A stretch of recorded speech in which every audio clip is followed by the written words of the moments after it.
Alléluia. Alléluia, Seigneur. Amen. Bien sûr, plus calme.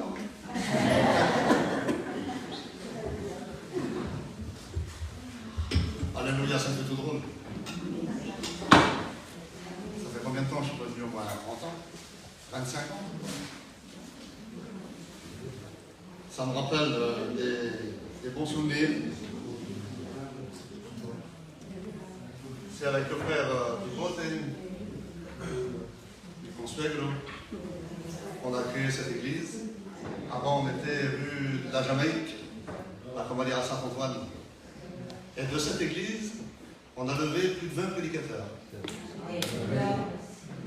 Et de cette église, on a ouvert ici sur Marseille et la région 11 salles. Ça a été une bénédiction cette semaine. Tu continues, frère.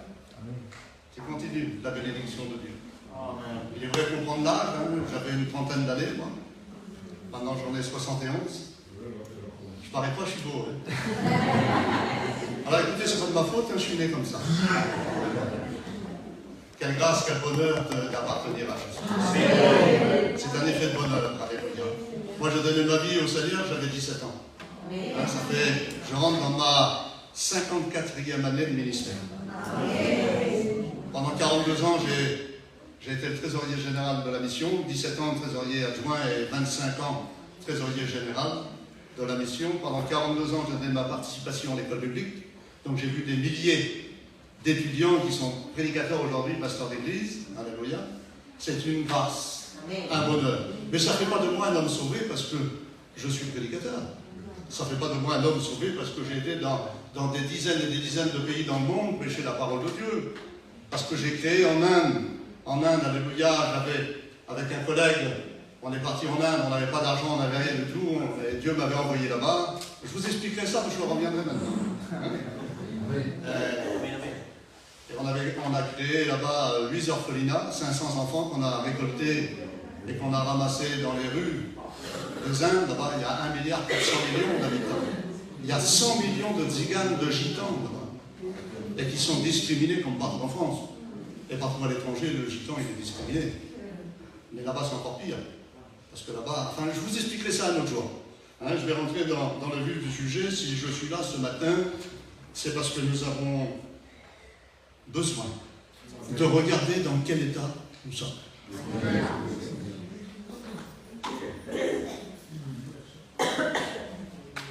Pas besoin d'être un grand théologien, pas besoin de scruter la Bible du matin jusqu'au soir pour savoir à quelle époque nous sommes.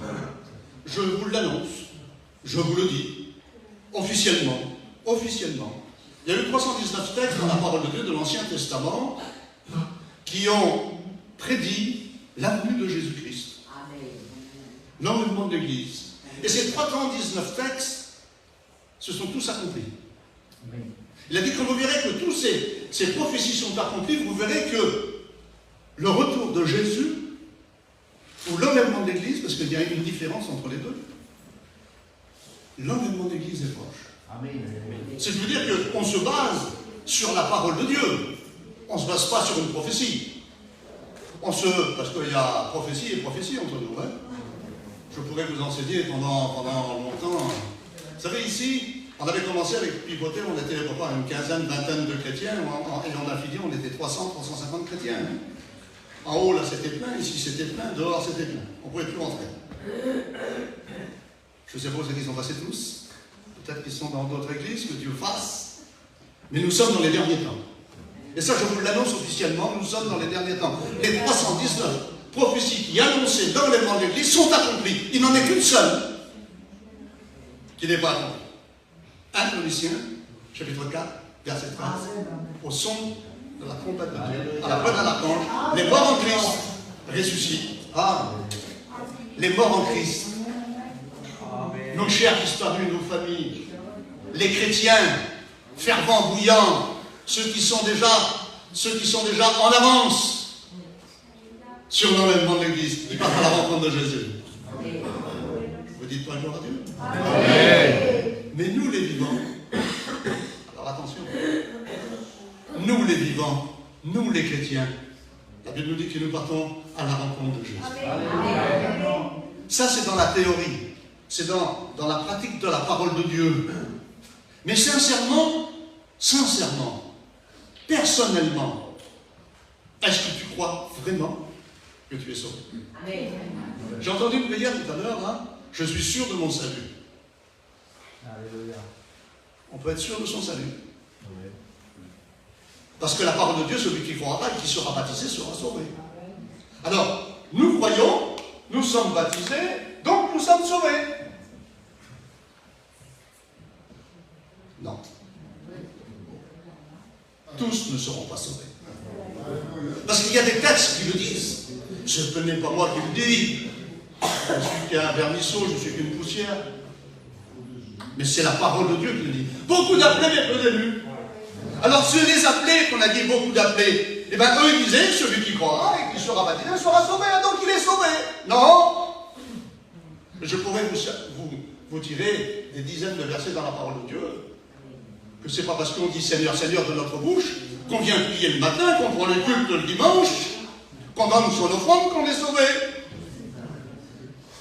Il n'y a qu'une seule chose qui nous fait voir que nous sommes sauvés. C'est lequel? Et c'est Jésus-Christ qui le dira. Seuls ceux qui font la volonté de mon Père seront sauvés. Alors ce qui veut dire que nous devons nous examiner. C'est pas parce que je suis baptisé, c'est pas parce que je viens à l'Eurocule ou à la Réunion que je suis sauvé, non. C'est sincèrement dans mon cœur de voir dans quel état spirituel je suis. On peut, comme moi-même, je ne veux pas me charade, je ne sais pas comment on dit en français, je ne veux pas me vanter. Je ne veux pas me vanter du travail que j'ai fait. Seigneur, je pourrais te dire, Seigneur, j'ai fait ci, j'ai fait ça, j'ai fait ça, j'ai fait ça. La dernière des trois. Seuls ceux qui font la volonté de mon Père. C'est pas par tes offrandes, c'est pas par ton travail, c'est pas parce que tu es prédicateur, mon frère chéri, que tu es sauvé.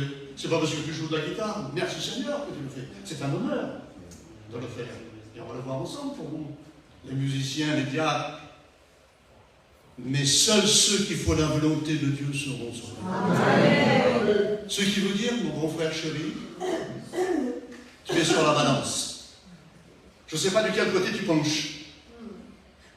Mais dans cette matinée, tu as le privilège et le pouvoir d'examiner ta vie.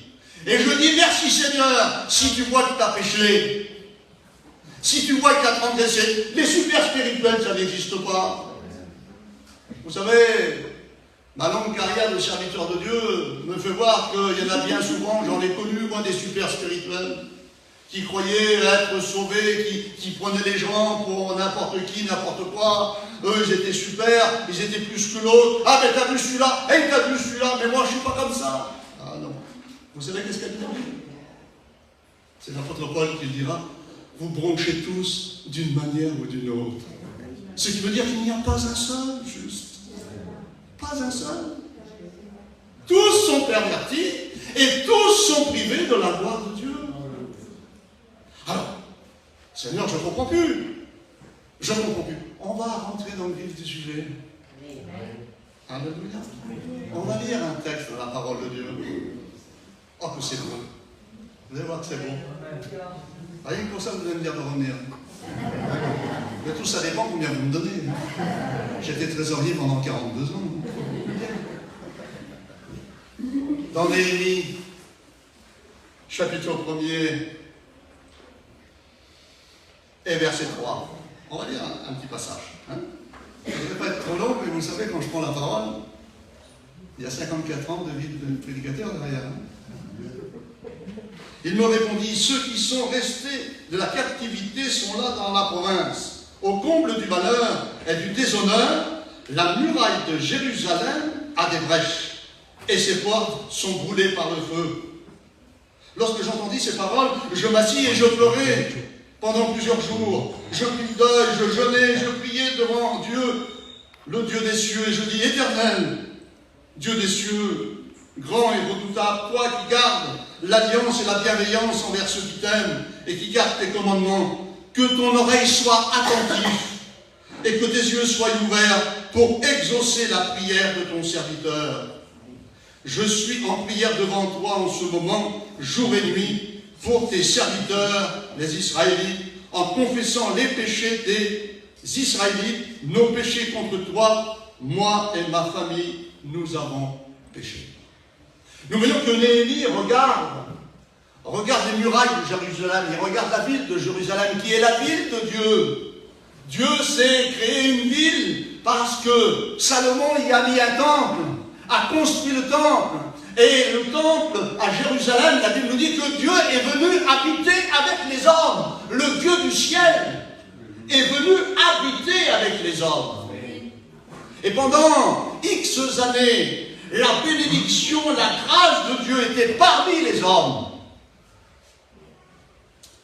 Mais la parole de Dieu nous a dit, au fil des années, ils ont péché.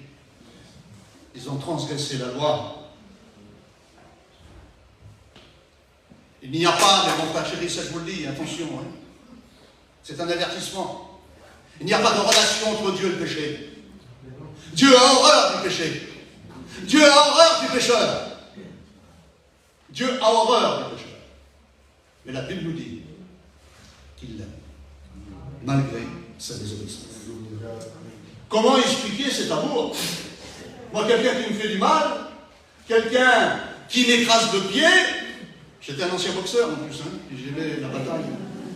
Il ne fallait pas me le dire deux fois. Ah, quand je suis venu prédicateur, après je me suis retenu. Il valait mieux pour les chrétiens. Mais l'homme a toujours envie et le besoin de se venger. Tu m'as fait ça, je vais faire ça moi aussi. Hein? L'homme en tant que chrétien, des fois. Dites pas non, je peux. Mais Dieu nous a appris à nous aimer les uns les autres. Amen. Parce que la Bible nous dit qu'il nous a aimé le premier. Amen. Et Dieu aime le pécheur. Mais il aime le pécheur qui se repent.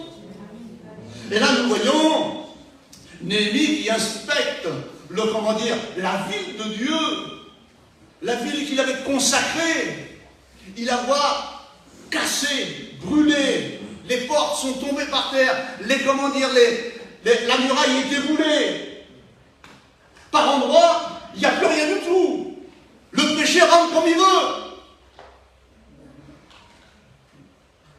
Elle a perdu la beauté qu'elle avait autrefois. Je vais comprendre tout à l'heure.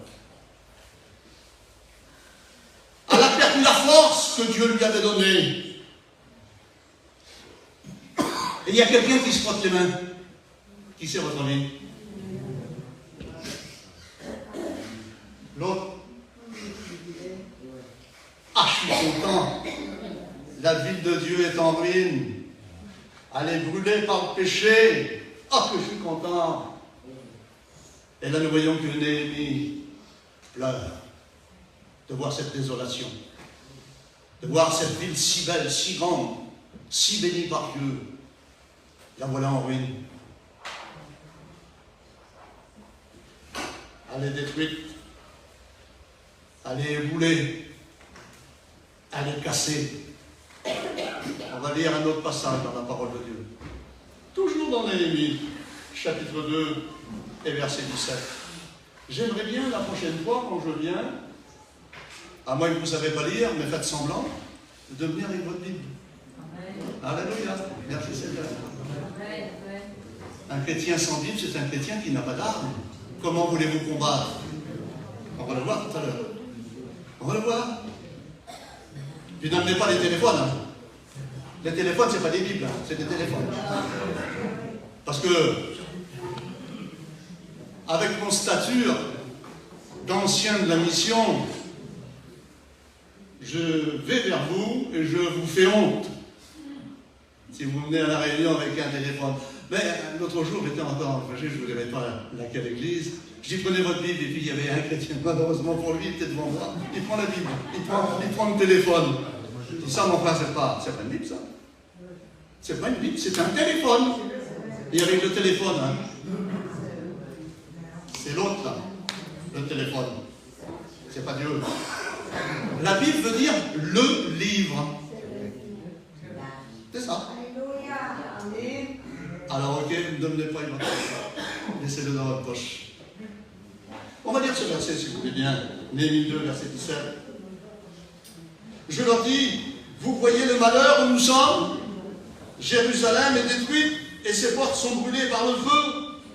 Venez, rebâtissons la muraille de Jérusalem et nous serons plus dans le déshonneur. Je ne sais pas si vous avez compris, mais je vais vous faire comprendre que la muraille de Jérusalem, c'est toi. C'est toi.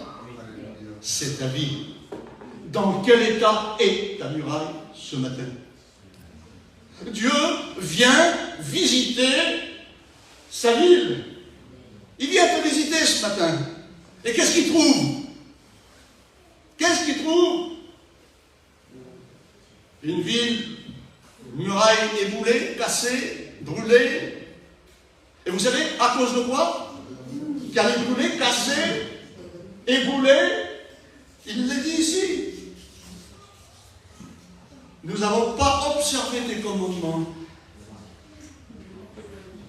Un chrétien qui se dit chrétien, qui se dit chrétienne, et qui ne met pas en pratique les commandements de Dieu, c'est un chrétien, une chrétienne que la muraille est déboulée. Oui, mes bons frères. Oui, mes bons frères. Un chrétien qui ne vit pas l'évangile, c'est un chrétien qui n'est pas dans les mains de Dieu. Il croit. Alors l'adversaire, il te dit, parce que l'adversaire, il y a toujours une petite voix derrière, là, hein, qui dit, mais non, ce qu'il dit le pasteur, c'est pas vrai. Tous les chrétiens sont bons, ils sont tous sauvés. On ira tous au paradis, comme dit la chanson. Eh bien, c'est faux. C'est faux, mon frère chéri. Et il y a plein de chrétiens qui se disent chrétiens, qui se disent chrétiennes, et qui sont perdus. La verdad. Ils sont perdus. Alors, tu te dis ce matin, qu'est-ce qu'il est dur, ce pasteur? Eh bien, tant mieux que je suis dur. Et je vais être encore plus dur. Je voudrais te faire mal. Enfin, que tu comprennes. Que tu comprennes que ça se mérite d'un chrétien. Ça se mérite. Oh, c'est pas parce que j'aurais arrêté de Tchora. J'étais un grand Tchora, j'étais 6 fois en prison à l'âge de 16 ans. Première fois que j'étais en prison, j'avais 13 ans. Ça ne m'a pas fait de moi être un homme. J'étais dans le monde. Mais aujourd'hui, je ne fais plus partie de ce monde. C'est fini. Il y a peine Lurette qu'il est mort, celui-là, le Ladan autrefois, il est mort. Et j'aurais dû changer mon nom, ça aurait été mieux. D'ailleurs, mon nom sera changé un jour, parce que même mon nom, le nom que nous avons sur la tête, n'est pas propre pour le royaume de Dieu. On aura un nom nouveau. Alléluia. Quelle grâce. Changer complètement. Plus de chair, plus rien. Même notre nom aura disparu. On sera des enfants de Dieu. Alléluia. Et nous voyons, à travers ces murailles, à cause de quoi la muraille a été effondrée? À cause de quoi?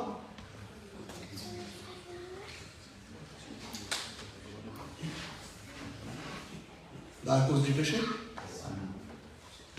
À cause du péché. Il y en a qui le caressent, le péché. Il y a des chrétiens qui le caressent. Mais non, c'est pas grand-chose. Je fume un petit joint. C'est pas grand-chose, c'est pas de la drogue, c'est un petit joint. Puis j'ai mal de tête, ou j'ai mal là, ça me passe le mal. Ouah, quel coup dans la gueule. Tu sais pas qu'il va te mordre comme un aspic, comme une vipère. Il te caresse au départ, et après tu ne peux plus t'en sortir. Mais c'est pas grand-chose, Seigneur, t'as vu, on n'a pas de l'orechi, comment dire? No dinero.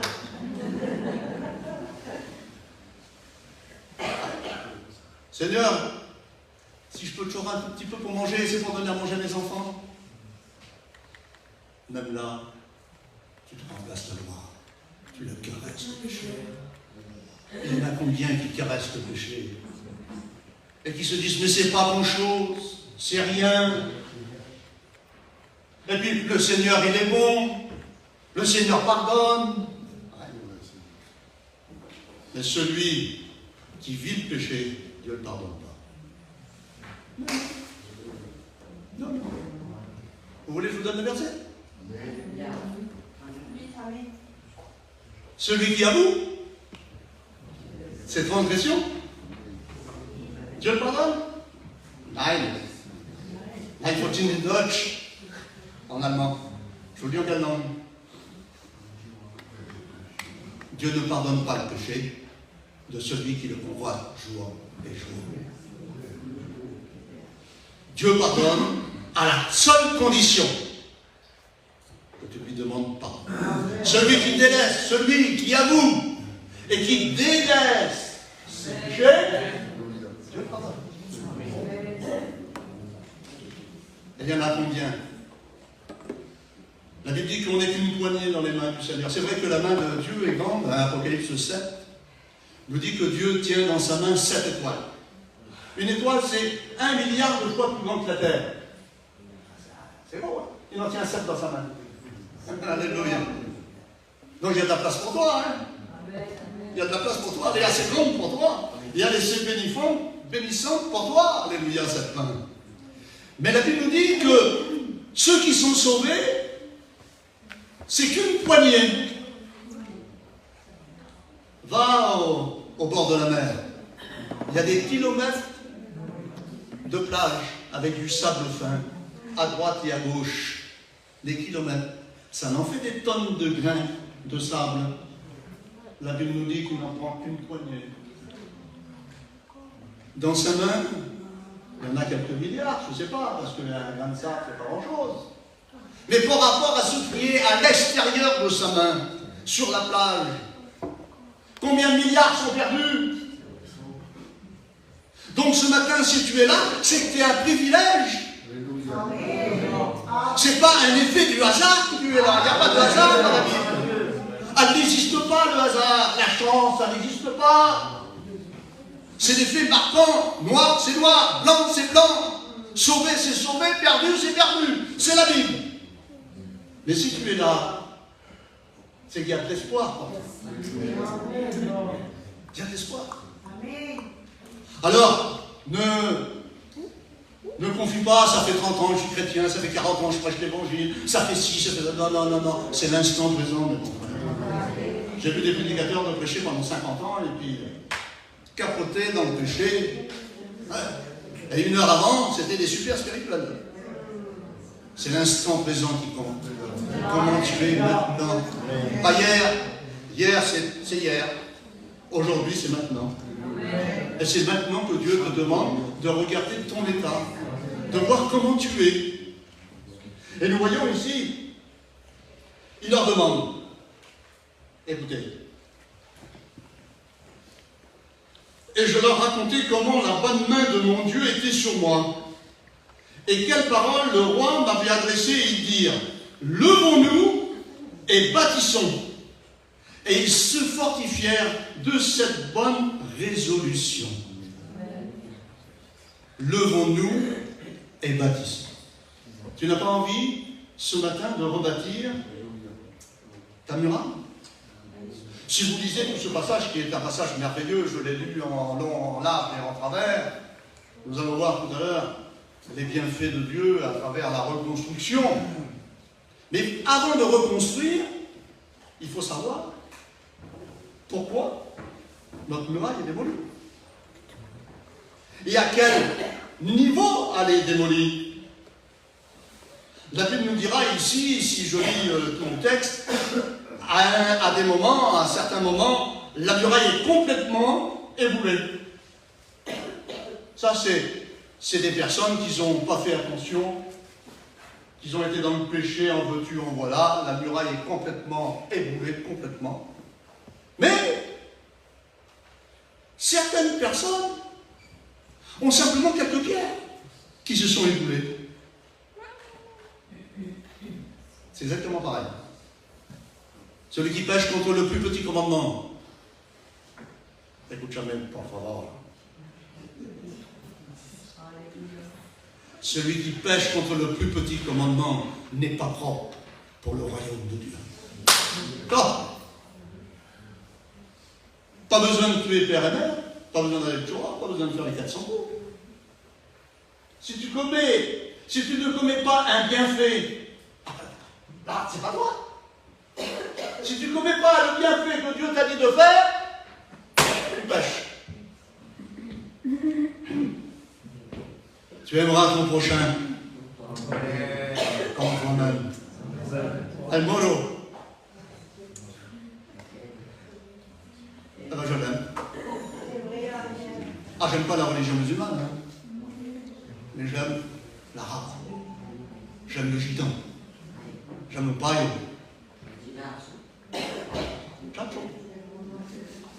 Si tu n'aimes pas ton prochain, tu ne peux pas reconstruire ta muraille.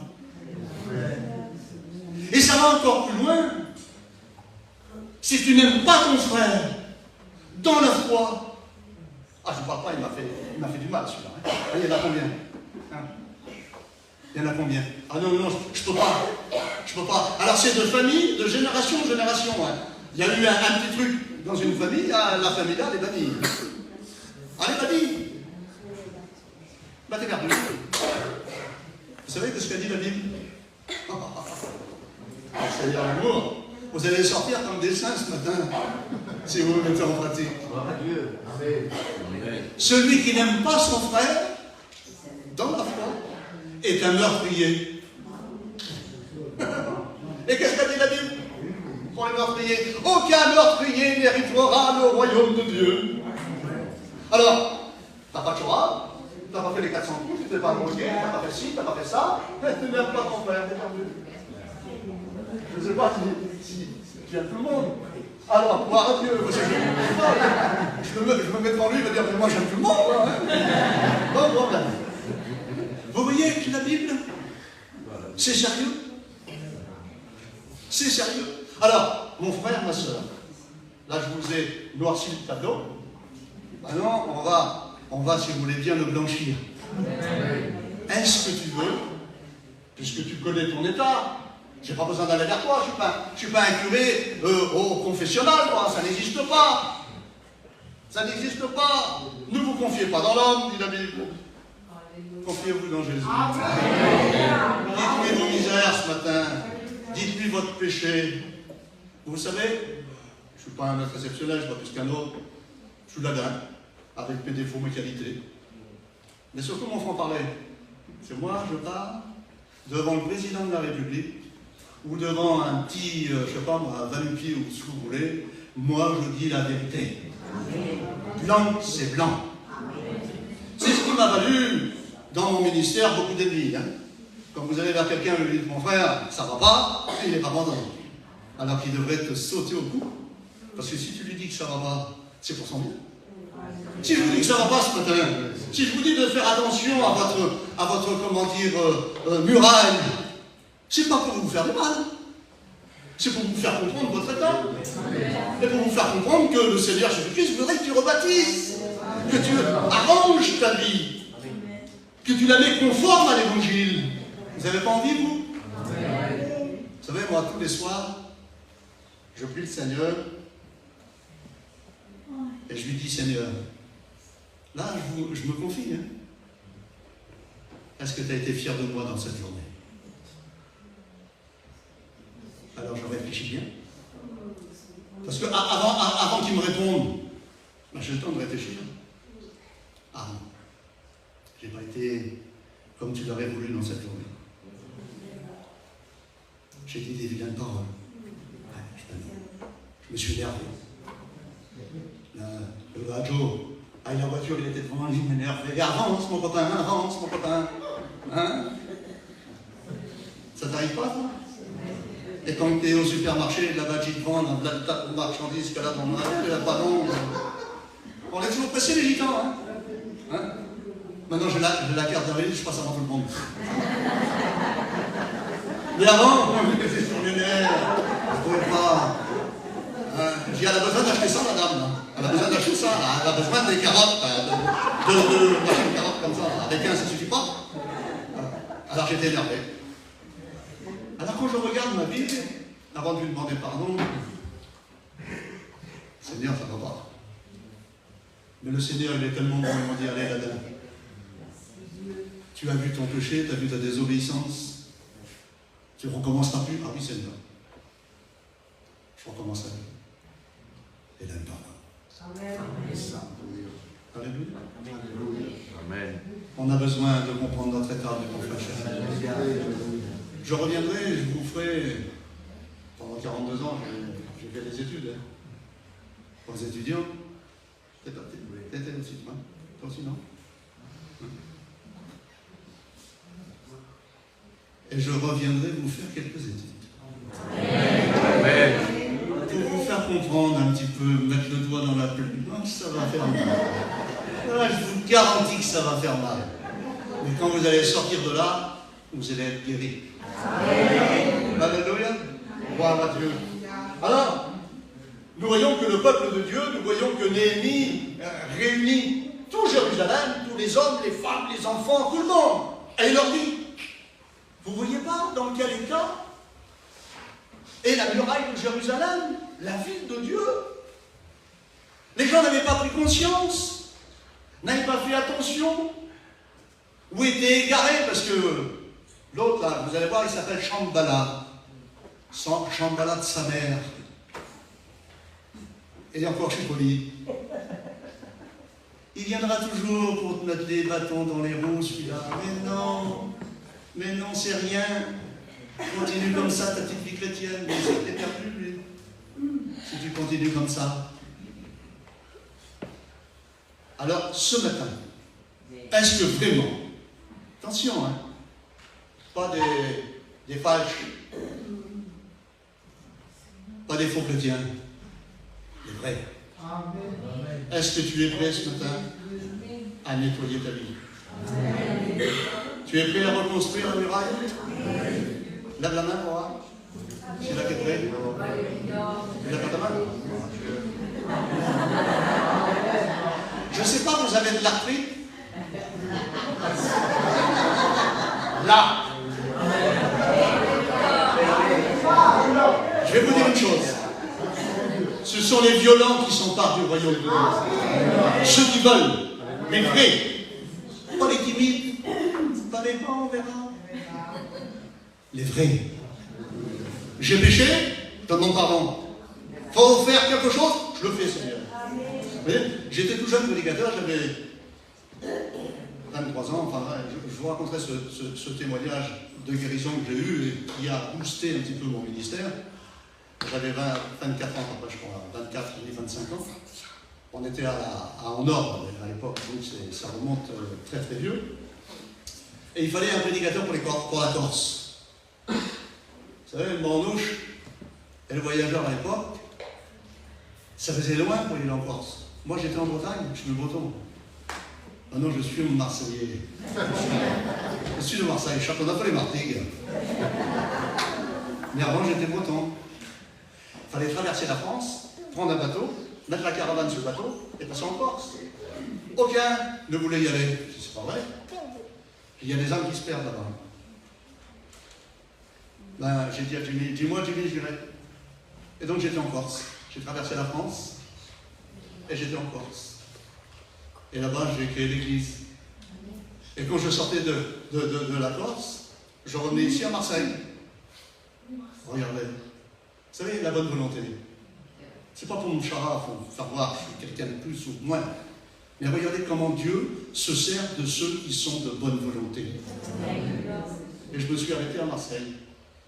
Et j'ai commencé à faire des réunions à l'égagé. Et puis j'ai demandé s'il y avait des gitans. Donc il y avait l'église à l'époque, il y avait l'église de Fonfine. Hein? Regarde, c'est regarde. Oui, bonjour. Mais il n'était pas encore prédicateur. Hein? Il était étudiant. Moi j'étais prédicateur depuis longtemps déjà. Et donc je me suis arrêté ici. Et j'ai commencé à faire des réunions. J'ai connu Pipote. Pour mon malheur ou mon bonheur, sa fille s'est mariée avec mon garçon. Ça fait que je suis resté là. Je suis resté là. Et on a fait tout ce travail ensemble avec les collègues, les autres prédicateurs qui se sont levés à l'époque. Et on a créé donc toutes ces églises qui sont à Marseille. Et les prédicateurs, je vous dis, à mon époque, à moi, une vingtaine, on avait. Ceux qui veulent faire la volonté de Dieu, sincèrement, je dis bien sincèrement, Dieu se sert d'eux. Amen. Tu n'as pas envie de reconstruire ta muraille ce matin? Alors on va passer dans le vif du sujet maintenant. On va reconstruire.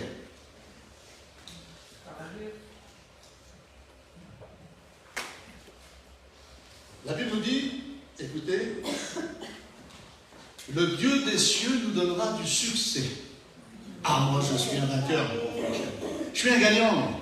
Moi je suis un gagnant parce que je le veux. Non pas pour moi, mais pour Dieu. Je veux que les gens me regardent et qu'ils voient le Seigneur Jésus-Christ.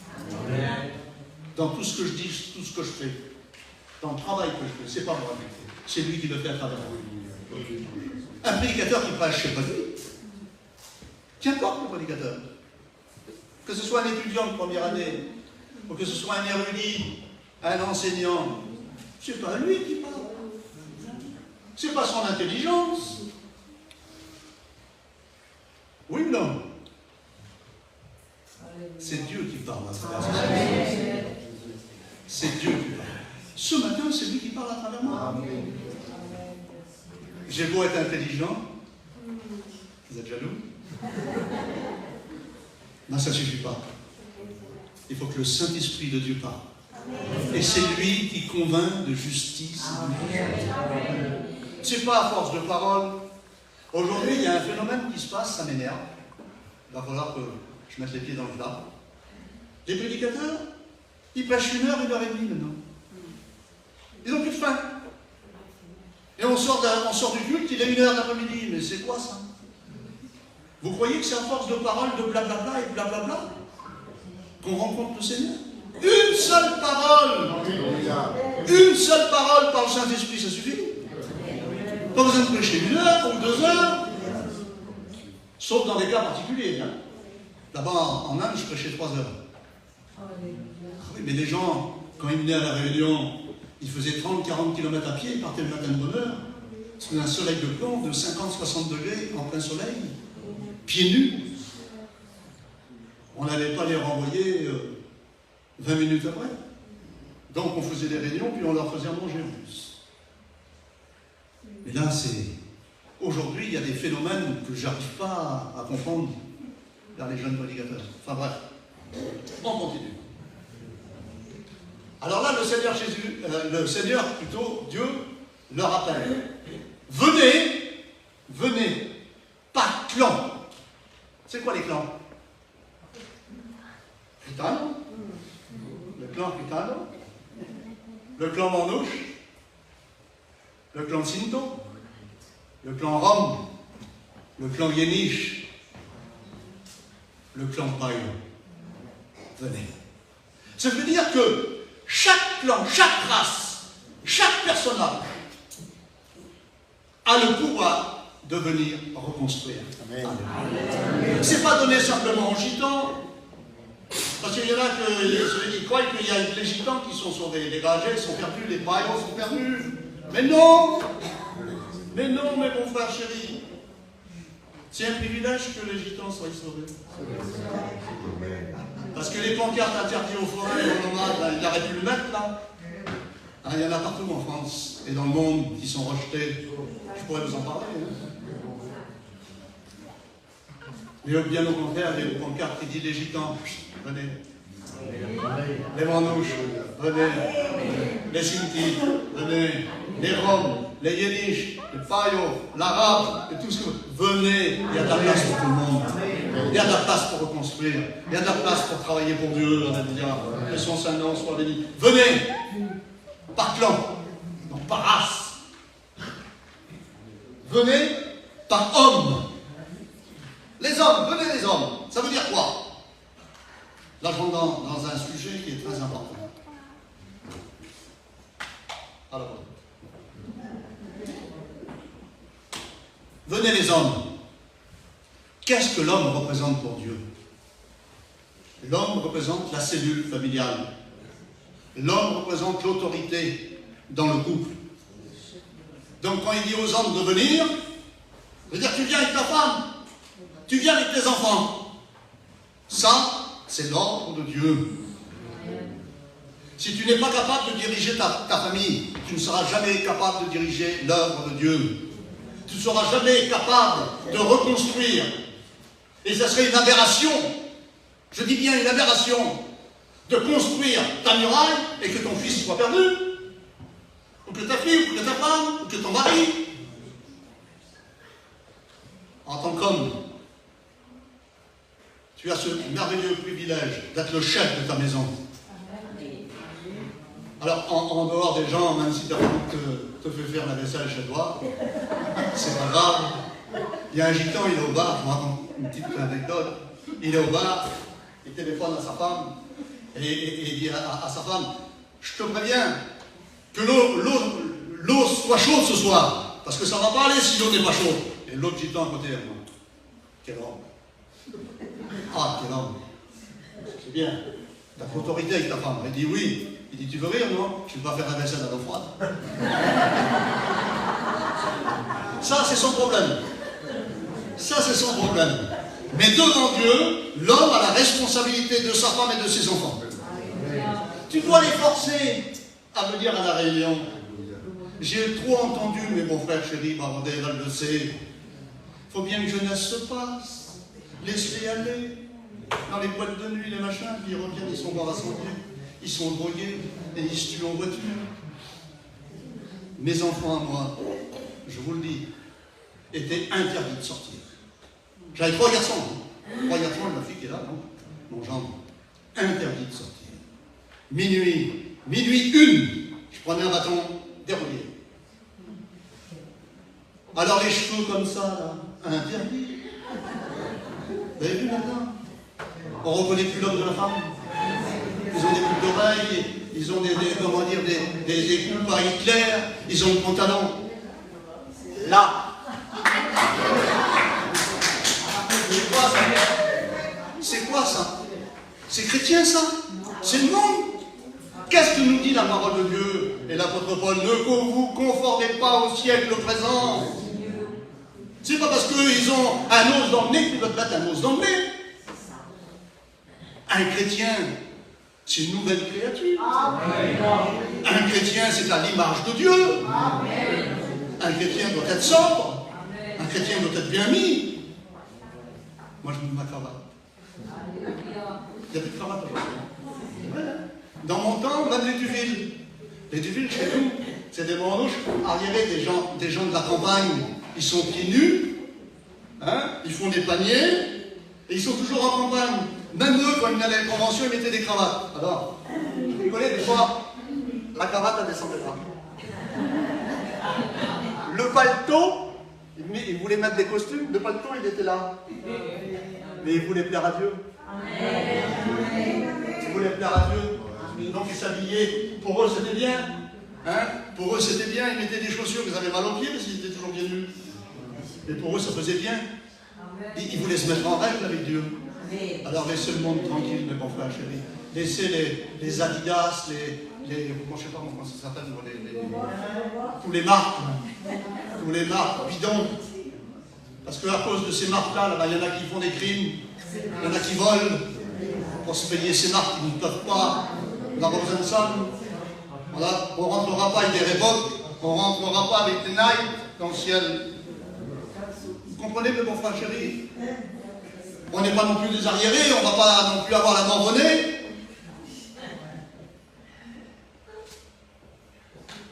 Vivez comme des chrétiens. Vivez comme des hommes de Dieu, des femmes de Dieu. Alléluia.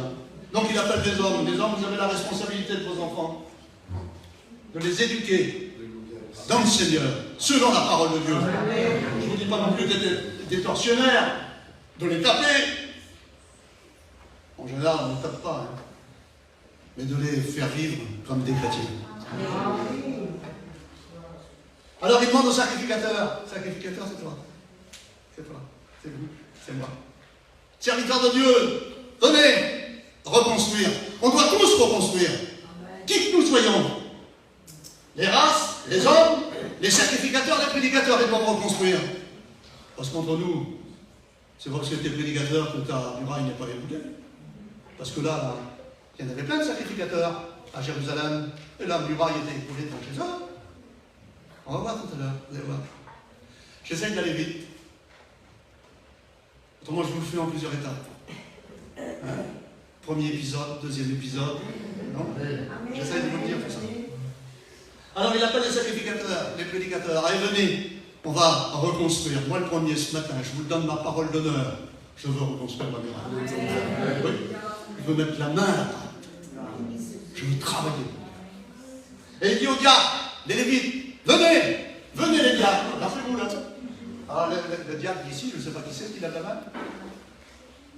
Il y a là-bas. Ceux qui lavent la salle, qui c'est? Eh bien vous là, les diacres, les musiciens, venez.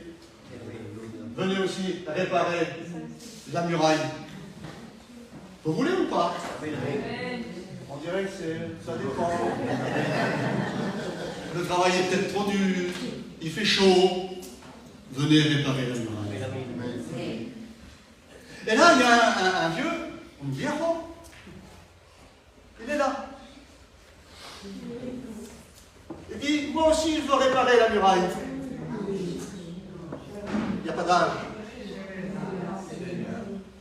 Il n'y a pas d'âge. Il n'y a pas de viejo.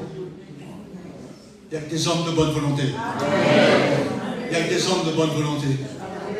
Et lui, il se dit, viejo, j'ai pas de garçon. J'ai pas de garçon. En général, c'est les garçons qui font une grosse œuvre. Vous savez qu'est-ce qu'il dit? T'as pas de garçon? Mais il a des filles. Ouais. Venez. Les filles, venez. Venez réparer. Ce qui veut dire que tout le monde, sans exception, vieux comme jeune, fille comme garçon, homme comme femme, race comme trois races, venez réparer. Amen. Alléluia. Amen. Tu veux toujours réparer? Amen. Alors, je vais y aller vite. Je vais y aller vite. C'est pour ça qu'il faut les donner.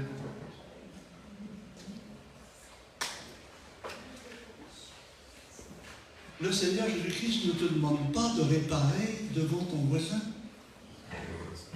Il y a un proverbe plus long qui dit: balaye devant chez toi avant de balayer chez le voisin. Dieu t'appelle non pas à réparer les problèmes de ton voisin. Lui, il répare son côté de la muraille. Mais qu'est-ce qu'a dit la Bible? En face de chez toi. Ça veut dire chez toi. Répare chez toi, pas le voisin. Alors laisse tomber, regarde pas le voisin. Bah oui, mais lui t'as vu là, et lui t'as vu là, et elle là-bas, tu l'as vu. T'occupe pas d'eux, occupe-toi de toi. Occupe-toi de toi, répare devant chez toi, répare ta maison, répare ton foyer, répare avec ta femme, répare avec tes enfants, répare avec ton mari. Je n'ai jamais vu aujourd'hui, j'ai réconcilié des centaines et des centaines de jeunes qui se sont séparés. Dans mon temps, on était mariés pour la vie jusqu'à la mort. Il n'y avait pas de divorce. Aujourd'hui, pour un oui, pour un non. Ça faisait 6 mois, 1 an qu'ils sont mariés. Pourquoi tu veux le quitter? Ben, je ne l'aime plus. Quelle claque dans la gueule. Excusez-moi de mon expression, mais moi ça m'énerve. Des choses comme ça. Et puis ça se dit chrétien.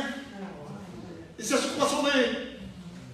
Et puis après ils font l'irréparable, après ils se remarient, ils sont perdus, ils sont en adultère. Voilà. C'est pour ça mes frères, réparez votre foyer. Indiquez bien les femmes, indiquez bien vos enfants, vos filles. Vous serez gitans, déjà chez les gitans, ça ne se fait pas. On est mariés pour la vie. Mais éduquez-les, vos enfants. Choisis bien, ma fille. Choisis bien. Et mon garçon, parce que ça peut être vice-versa pareil, hein. Choisis bien, fais attention, regarde les parents, regarde les beaux-parents, regarde la famille, regarde ci, regarde ça. Parce qu'une fois que tu es dedans, c'est fini, terminé. Il n'y a plus de divorce. Chacun devant sa maison doit nettoyer. Chacun devant sa maison doit réparer. Alors, je vais conclure parce que c'est trop long.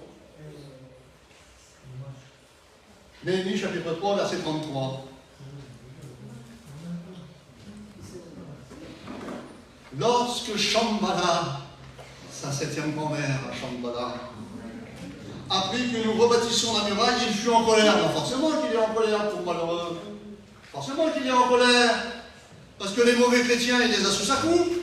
Et maintenant, les mauvais chrétiens, ils veulent rebâtir. Les mauvais chrétiens, ils veulent plaire à Dieu. Alors Shambhala, il n'est pas content. Alors il va faire tout son possible pour embêter les chrétiens qui veulent réparer la muraille. Alors ne vous tracassez pas. Ne vous tracassez pas. Réparez. Et regardez qu'est-ce qu'il est dit, et je vais terminer parce que c'est trop long. La Bible dit une arme dans la main et de l'eau dans la main. Qu'est-ce que ça veut dire?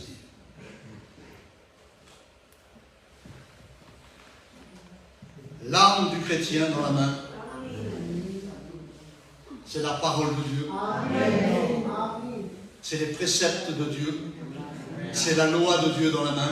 Ce qui veut dire, si tu l'as dans ta main, tu dois marcher avec les préceptes de Dieu dans ta main. Si tu veux réussir, si tu veux réparer, c'est avec Dieu. Et il ne te laisse pas tout seul. De l'eau dans l'autre main. C'est quoi l'eau? Ça représente le Saint-Esprit de Dieu. On n'est pas capable. Non, moi je vous le dis. Moi je ne suis pas capable. Je suis qu'un humain, avec mes faiblesses. Je ne suis pas capable.